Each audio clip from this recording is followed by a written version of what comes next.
பெரியாருடைய அப்பா திருச்சியில ஒரு கோயில்ல, அந்த கோயில்ல இருக்கிற குருமார்கள், அந்த ஐயர்களுக்கு எல்லாம் சாப்பாடு போடணும் அப்படின்னு உயிரில் அந்த எழுதி வச்சுட்டு போயிட்டார். இறுதி ஆவணத்துல அவங்க சாப்பாடு போடலைன்னு ஒரு வழக்கு பெரியார் மேல போட்டாங்க.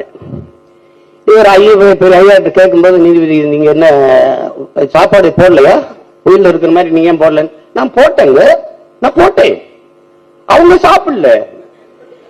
ஏன் சாப்பிடல அவங்களே கேளுங்க. அவர் தாழ்த்தப்பட்டவரை வச்சு சமைச்சு போடுறாருல்ல, நாங்க எப்படிங்க சாப்பிடுறோங்க. எங்க அப்பாங்க சோறு போடணும் தான் சொல்லியிருக்காரு, ஒளியங்க யாரை வச்சு சமைச்சு போடணும்னு சொல்லலாங்க. அந்த நீதிபதி இந்த வழக்கை நிராகரிக்கிறேன் போங்க.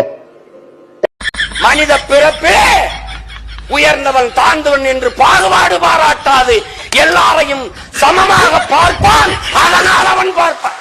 என்னடா பொழப்பு இது?